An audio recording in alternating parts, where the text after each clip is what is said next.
करणारा विषय आहे. आजचा तो विषय नाही, आपण त्याच्यावर पाहिजे तर वेगळं बोलू. परंतु माझी विनंती, एक महत्त्वाचा प्रश्न सध्या जो लातूरमध्ये आपल्या सगळ्याच्या निदर्शनास आला, एक कॅरेक्टरलेस किरीट सोमय्या. सगळ्या भारताला माहिती आहे त्याचं कॅरेक्टर काय, आणि त्यांनी जगाला शांतपणा शिकवायला आणि भारतातले बांगलादेशी तर लाच घालून काढू हो. आणि सरकार का करायला 11 वर्ष झालं. ग्रह खातं सगळ्या देशाची सत्ता तुमच्याकडे सगळं आहे. सरकार कमी पडलं म्हणून ह्या कॅरेक्टरलेसला नेमलंय का ती सगळं बघायला? ही फक्त दर निवडणुकीचा, गेल्या निवडणुकीच्या अगोदर येऊन काहीतरी राज्य विश्व सोडून गेले. आता निवडणूक आले की ही नाटकं, ही फक्त निवडणुकीला सेंट्रलाइज करून असे एजंट प्रत्येक समाजामध्ये प्रत्येक सेक्टरमध्ये भाजपनं पेरलेले आहेत. आणि एकंदरीत जी भारतीय संस्कृती आहे त्याला गालबोट लावण्याचं काम चालू आहे. आणि इथं महानगरपालिकेत आल्यावर किती नागरिकाचा अनुभव आहे की बाजूला खुर्ची टाकून ना महानगरपालिकेत बसवलं जातं. तिथे टेबलला एवढे ज्येष्ठ नागरिक संघाचे लोक सुद्धा आता आले होते, त्यांना टेबलला खुर्ची टाकून राऊंड टेबल त्याच्यासोबत मिटिंग होते का? होत नाही. हा, ज्येष्ठ नागरिक पुणे एवढे नागरिक, हजारो नागरिक रोज महानगरपालिकेत येतात, पुन्हा कुणाला बुके देतात. असल्या कॅरेक्टरलेसला बुके देऊन महानगरपालिकेचा अवमान झाला नाही का? आणि काही दळबद्री त्या जन्मनोंदणीत विभागातले कर्मचारी महानगरपालिकेचे पाया पडले किरीट सोमय्याचे. लाज वाटली पाहिजे. घरी आई वडिलांच्या पाया पडत नाही.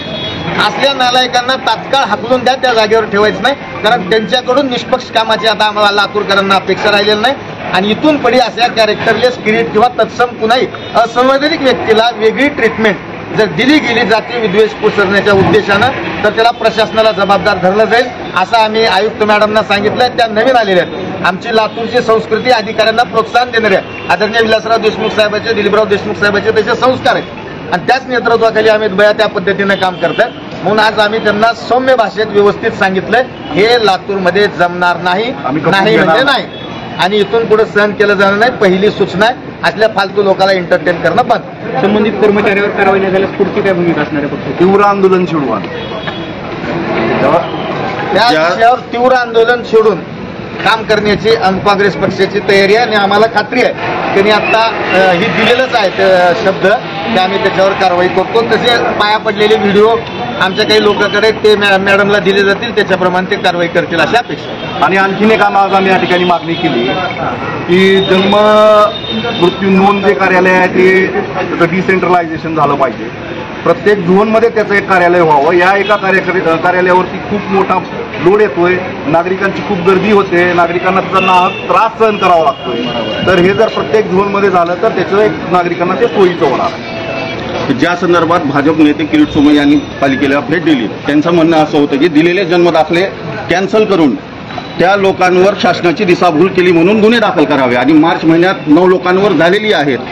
तर त्यामध्ये चूक तर त्या अधिकाऱ्याची पण आहे, फक्त लोकांवरच गुन्हे दाखल होते. त्याबाबत आपलं काय मत? मागे एक निर्णय झाला, याच्यापूर्वी जन्म नोंदणीचा हा जो अधिकार होता तो न्यायालयाला होता. त्यानंतर तो तहसीलला सुद्धा वर्ग करण्यात आला.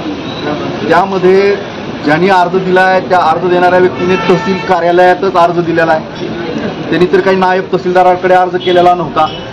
पण असं असतानाही तहसीलदार यांनी त्यांचा अधिकार वर्ग करून नायब तहसीलदाराकडे ती फाईल वर्ग केली आणि नायब तहसीलदारांनी त्याच्यावरती आदेश पारित केला.